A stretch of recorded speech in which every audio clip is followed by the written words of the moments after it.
Hey, what's going on, everyone? This is Mike Kollin at MikeKollin.com.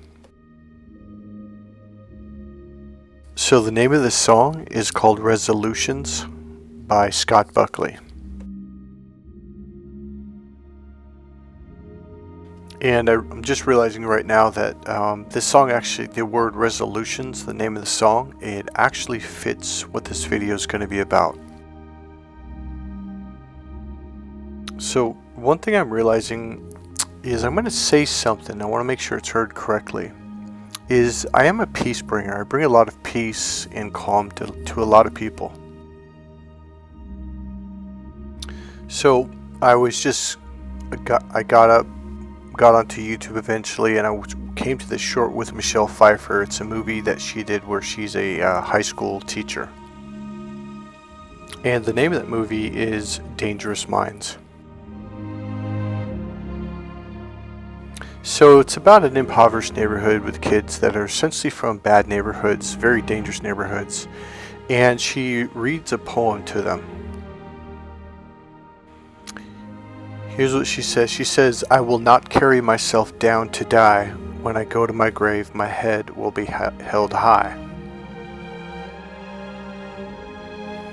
And then she says to the class, she says, "What does that mean?" And the kids kind of complain and says, "Oh, you don't understand where we're from, blah, blah, blah." And she says, "Look, she goes, you had a choice to come here." And one girl goes, "That's no choice, blah, blah, blah. You don't understand where we come from." And then she says, "You can stay or you can leave." And the girl goes, "We don't have a choice." Or a guy does. He says, "Because otherwise we won't be able to graduate." And she says, Michelle says, do you have a choice to get on that bus?" And they kind of looked at her like, "Yeah." She says, "There's a lot of people who choose not to get on that bus. The people who choose to get on that bus, which are you, are the people who are saying, 'I will not go underground because somebody tells me that death's coming around.'" And then she says, "Does that mean just what it says?" And one of the guys, one of the kids says, or teenager says, "No, it don't mean just what it says, because you wouldn't go underground if someone told you death was coming. But you would go underground if you were already dead." So Michelle Pfeiffer, the teacher, says, "The rest of you agree with that?" And one girl says, "Well, kind of. I agree with that, but I think it just means that he's going to make the choice to die hard."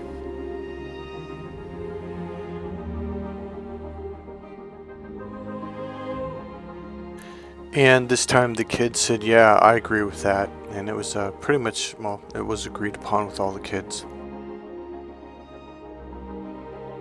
So let me go over some notes here that I wrote. So she said, she was telling the kids, there's no victims here. You all chose to get on this bus, okay? And to get on the bus to come to school where the other kids didn't. He goes, "You guys are not victims. You made the choice to be here." And I think the message, the reason why I started I bring peace is, what I want to say is go down swinging. That doesn't necessarily mean get into arguments or fights at all. Okay, here's where I'm at in my life right now. Okay, I just lowered the music and I'm going to lower it some more in about 10 seconds. So what I was saying is, you really should go down in life swinging with everything you've got. I mean, just it's because it makes life worthwhile. It's like in the poem, it says you're going to go down to your grave with your head held high. So now here's what this video is really about. I'm going to ask you a question. So what is it that you're really afraid of? I think the answer is going to actually shock you.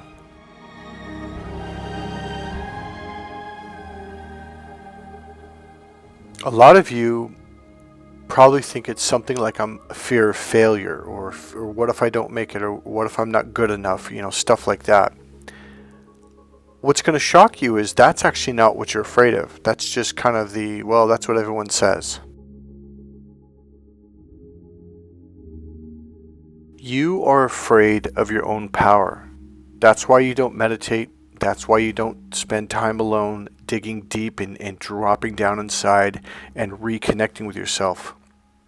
because you will connect with a level of intelligence that you didn't know existed. You'll connect with the level of confidence that you didn't know existed. You will connect with who you truly are, which is your own power.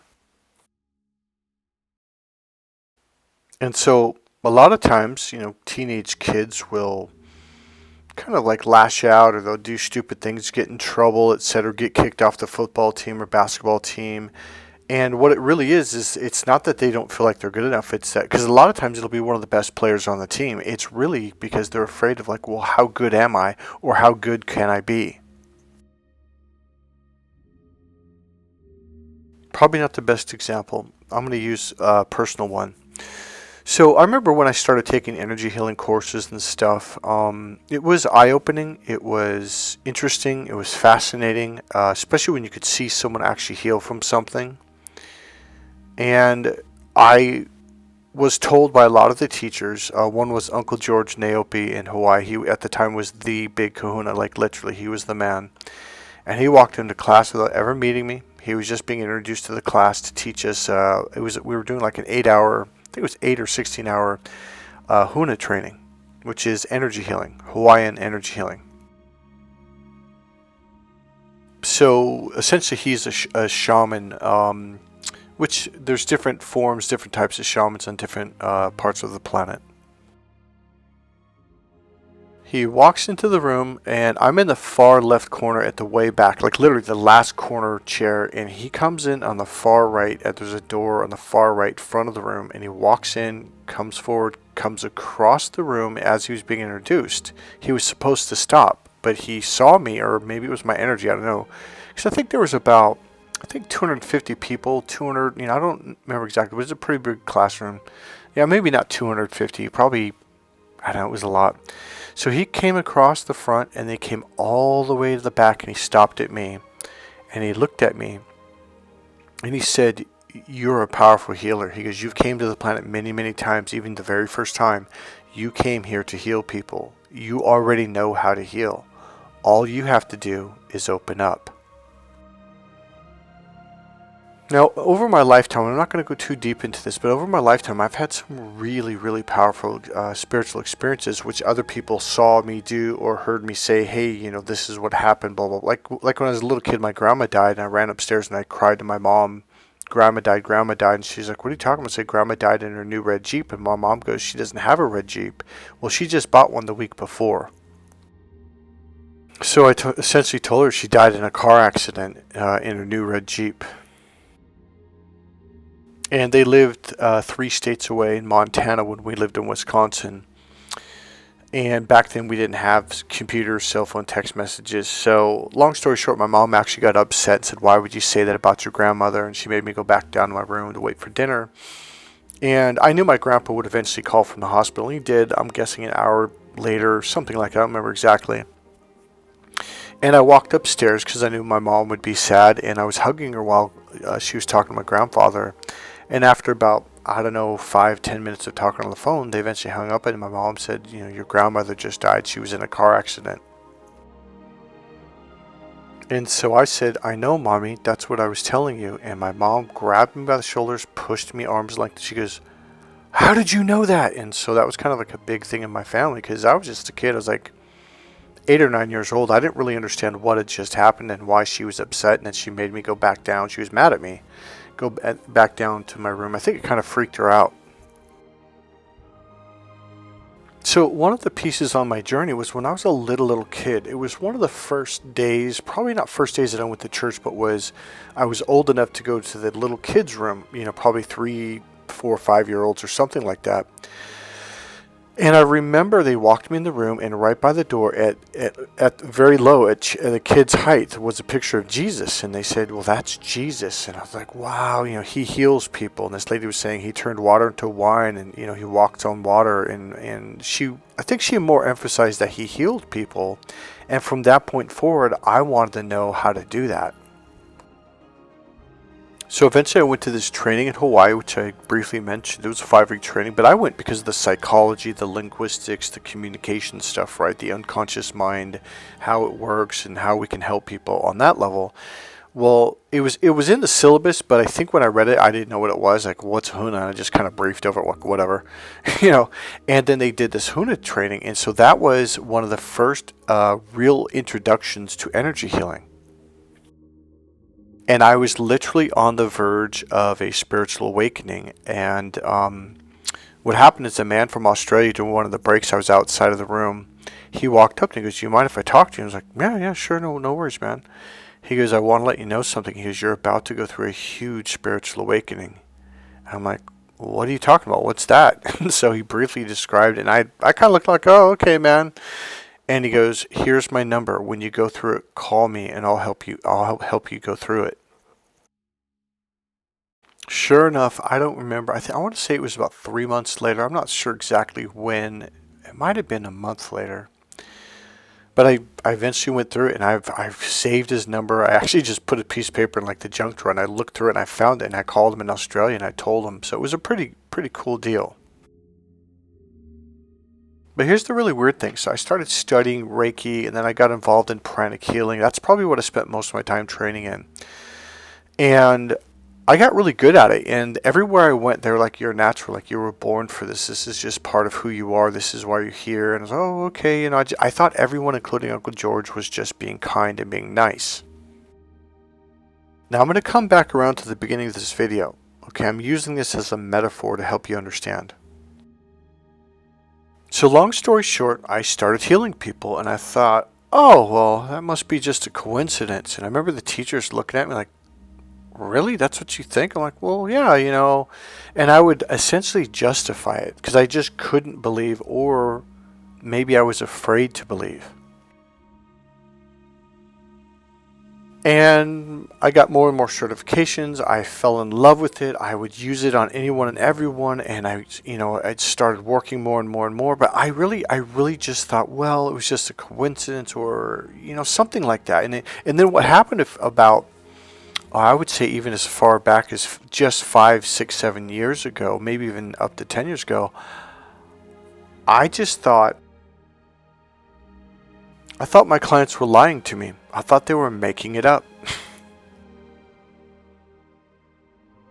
I was afraid to believe that I was actually a part of this healing process. It was just it kind of scared me.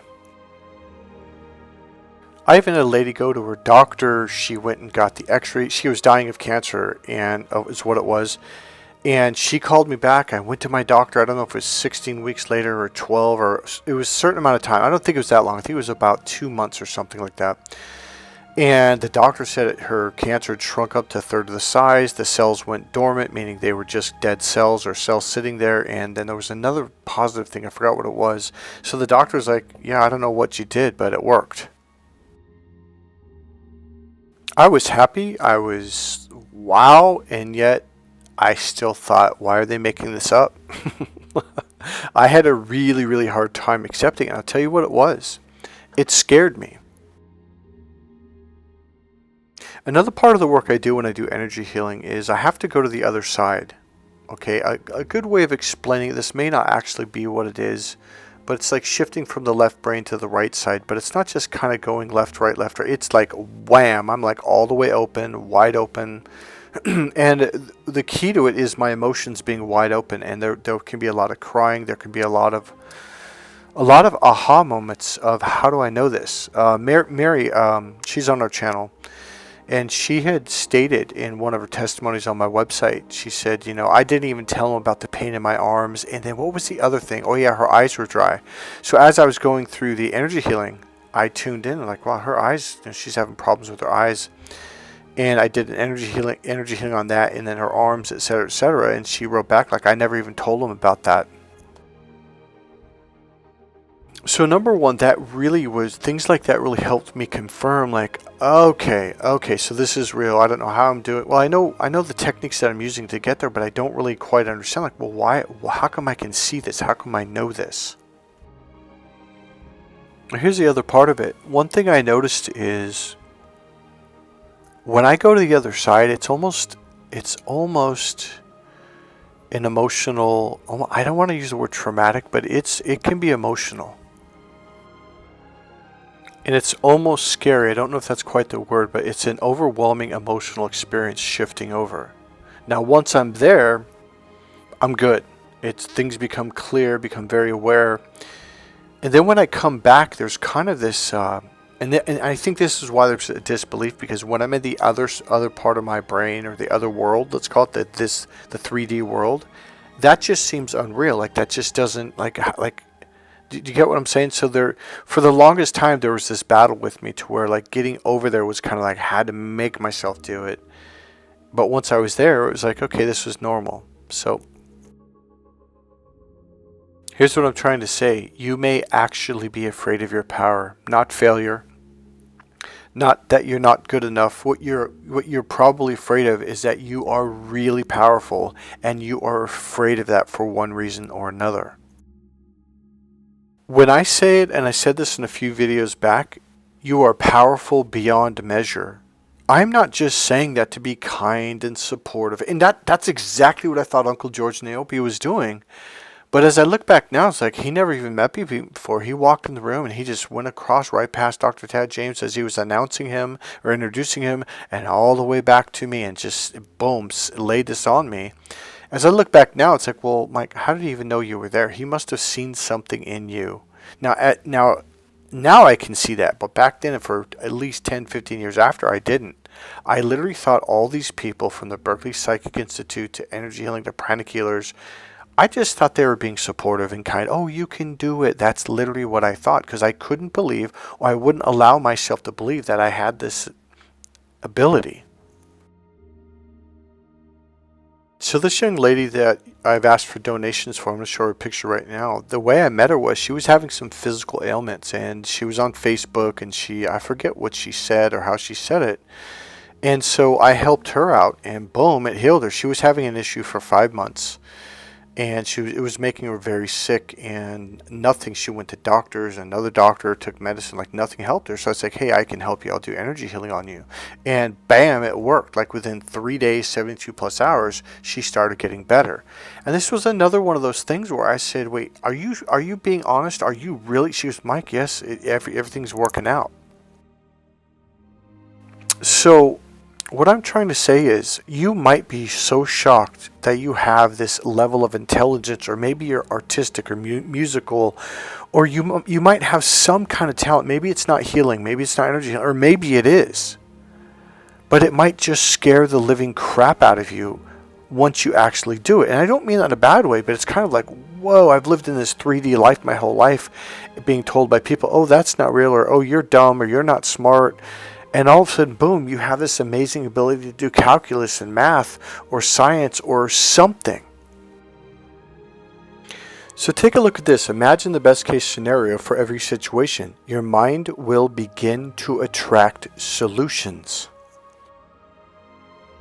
This is more true than I can even state. And here's the deal. When you manifest something, here's what a lot of you do. You forget that you prayed for it. You forget that you visualized having that. You will not even remember that you just did that 3 days ago or 3 weeks ago. You're just like, oh, that's so cool. I got this new car. I got this, whatever I needed. Or isn't that interesting? I got this whatever. And you totally forgot. So the way I got over that, I remember someone says, go buy a hardbound journal and write down 10 things that you're praying. Every time, she goes, every time you pray, write down what you prayed and put the date and time that you prayed for it. I was like, why? Because, back then I was in college. I didn't want to do any more writing. I didn't want to do any more homework. And she goes, just do it. And I think she said do it for like 3 months or 6 months. There was a certain time. And she goes, and go back and look at it. I think it was 6 months. She goes, go back and look at how many of your prayers or your manifestations or visualizations were answered and actually came true. A lot of times they do come true. And you might even have a moment of, yeah, I did pray for that about a month ago. Nah, just coincidence. I know that I did that for a long time until this lady said, buy a hardbound journal, write down your prayers. And I remember I went back, I picked up my journal, and I went to the beginning. I started checking off every prayer that came true. Now, maybe not all of them came true. But I was like, holy shit. I was going down the list, page to page going, oh my God. I suddenly started having a realization of, wait, prayer really does work. And I began to flash back on my life. How many times something, like I remember when I was in BMX racing, I really, really, really wanted this one bike, but there's no way in hell I could afford it. And all of a sudden, somebody rides up on the bike. I don't know if it was 2 weeks, and it wasn't that long either. And they only wanted, I think it was like $200 for it. And I was like, what? And I had, and not only that, but I had money, but not enough. And my older brother just happened to be in town, and he gave me the rest of the, oh no, in fact, to be quite honest with you, he actually paid for it. And then there was a big race that I wanted to go to. It was a nationals here in Northern California. And I didn't have a ride. The people that I went to did, because it was a different organization. They're like, no, we don't race in that. We only race in ABA, blah, blah, blah. And I was like, oh, okay. And so then out of nowhere, my same brother, he took me.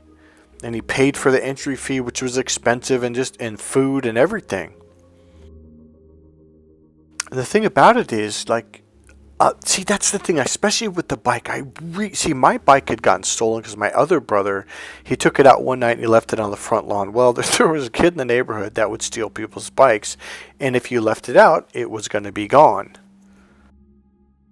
Sure enough, about a week later, some kid rode up with my handlebars on his bike. So I'm like, where are they? And my other friend, a big friend, he goes, where'd you get those? I bought it from the kid on the corner for $10. And I'm like, $10? Those are like $120 handlebars.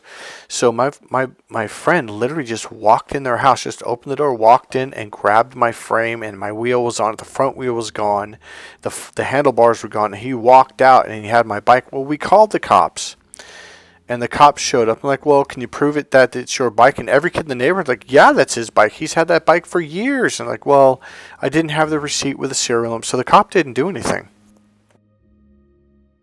So I wanted to go to that big race, but I didn't have a complete bike, etc., etc. And my brother just showed up from Wisconsin. And this other kid came up, I don't know if it was a week later or whenever, but then all of a sudden, like, this bike shows up. I'm like, it was like the Redline Pro Series 2. It was like the best bike, or at least I thought it was, and it was in perfect shape. And this kid's like, yeah, I want to get rid of it, and so my older brother paid for it, and I was like, holy shit, I had this damn bike that I really, really wanted anyways. And yet at the same time, I didn't believe that prayers were answered. Here's my message. You've probably done this a lot too, and the reason why is because for your 3D brain, or even your two-dimensional brain, it's too much to believe. It's how do I say this? It's scary. It can be scary to believe that something beyond you actually answered your prayers.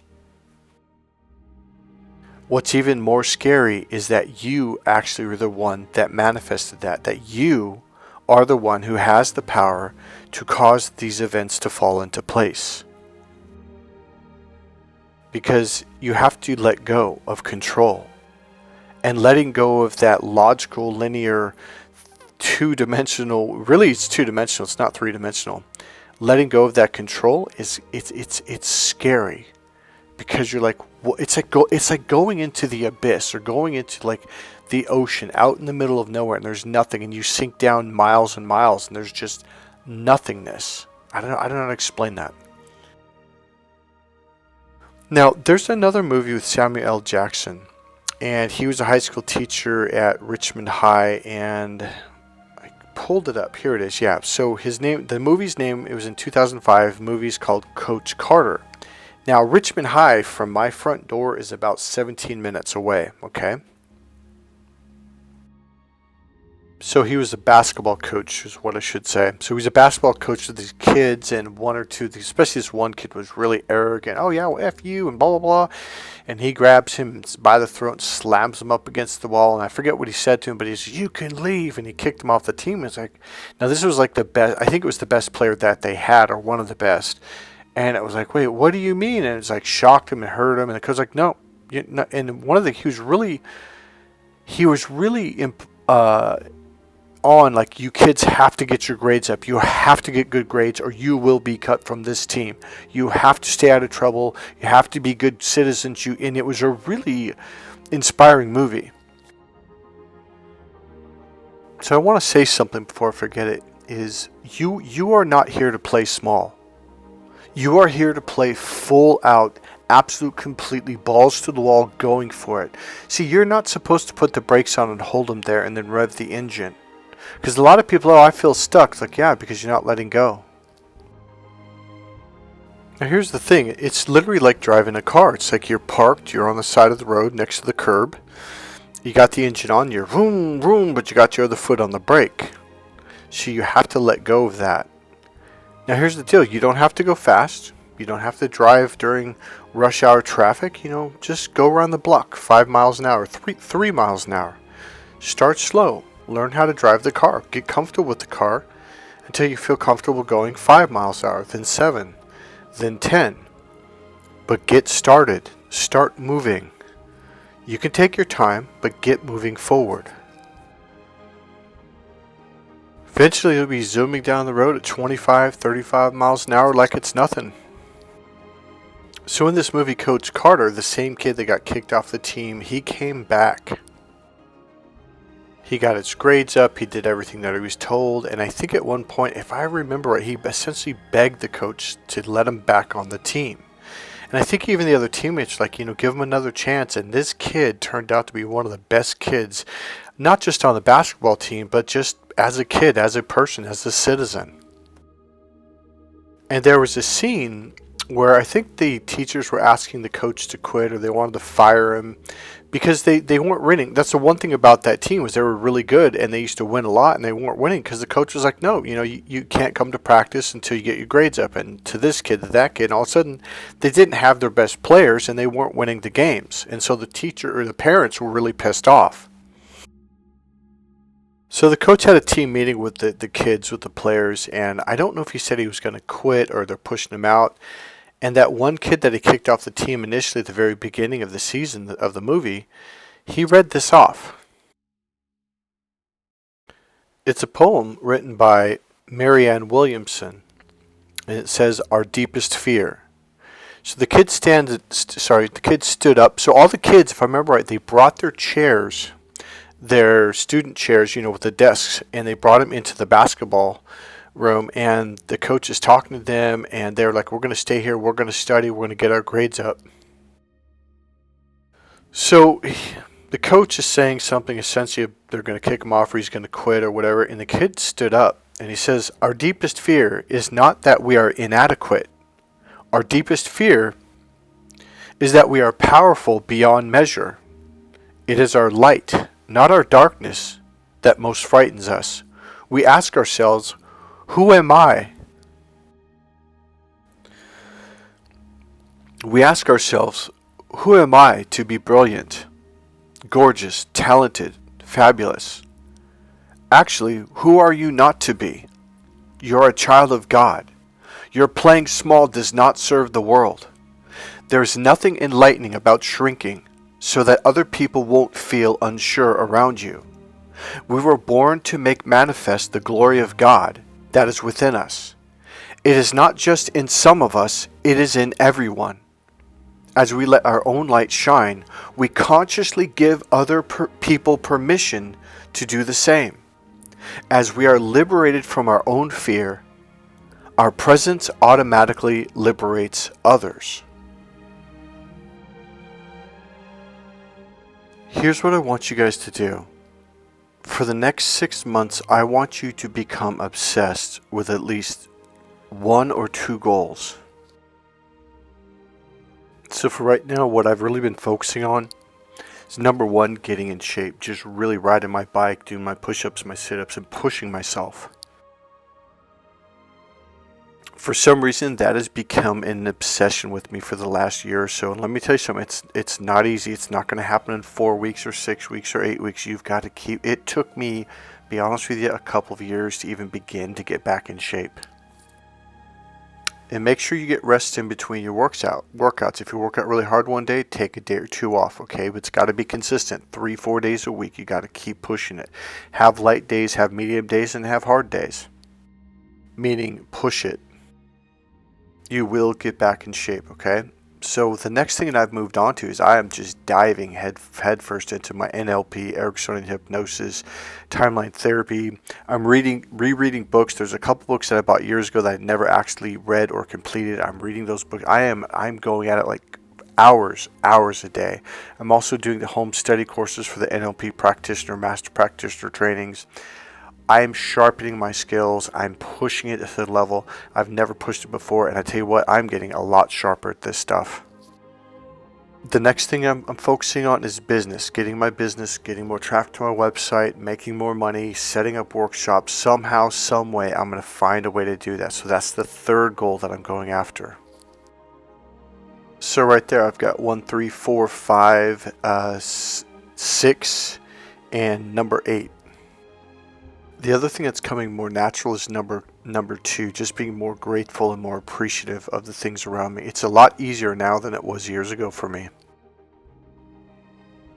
And number 7, I am finally opening up to relationships again. Not only an intimate personal relationship, but also friends.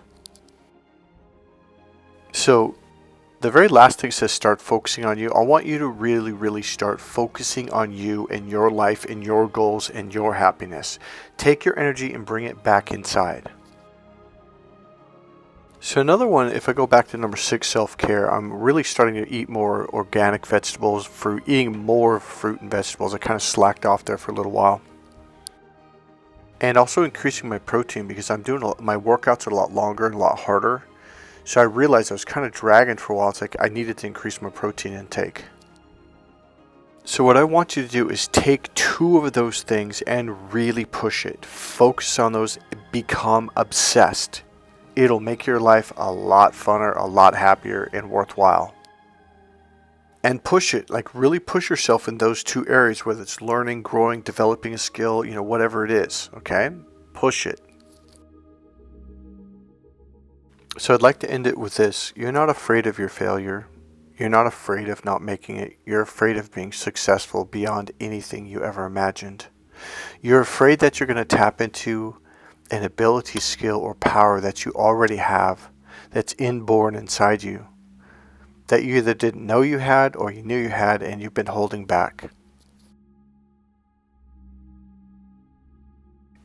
Power is scary, not in the sense of, oh, it's a bad thing, but it's scary in the sense of like, I didn't realize I could do that, or I didn't realize how powerful I already was, or the ability, the potential that's inside. So what I'm saying is go for it. Take your foot off the brake and start going for it. Start movement, start getting going, and eventually pick up a little bit more speed, a little bit more, learn more, develop yourself, grow. You're going to pick up momentum. You're going to become so powerful. You're going to get to a point where like, I didn't realize this was even possible. Pick a main goal in your life. And I mean something, for some of you, it's probably a career. Maybe it's art, maybe it's music. It's something you've always wanted to do, but you held back. Go for it. Pick it, push through the limitations, push through the fear, keep coming back and keep going towards your goal, okay? I would say keep it simple. Don't pick a lot of goals. Pick 2 main ones and then a third one. So for me, the 2 main ones, 1, getting in shape, number 2, getting back into my studies and building my business back up, and technically that would probably be 2 right there. But the third one that I'm open to is the relationship one. So if something falls into place, it'll be great, okay? That's not one that I'm actively going after. It's like I'm open to it, and that's the next one on the next main one on the list. And that's where I'm focused at right now. Keep it simple, keep it powerful. Once I get the first 2 going, moving along, move on to the third one, then you can move on to the next one. So keep going. Alright guys, God bless you guys. I hope you enjoyed this video. That's it. This is Mike Kollin at MikeKollin.com. So when I say, how did I say, like kicking and screaming all the way down, fighting and, whatever, I didn't necessarily mean physically fight, but I mean going after your goals, like pushing yourself to read, pushing yourself to work out, pushing yourself to achieve whatever you want to do. That's what I meant. And it could be being peaceful, creating a better life. Hey, if you guys like this video, please click the like button, click subscribe, go ahead and make a comment, and if you like, you can go ahead and make a donation. There's a PayPal link right there in the description box. God bless you guys. I'll see you in the next video. Bye.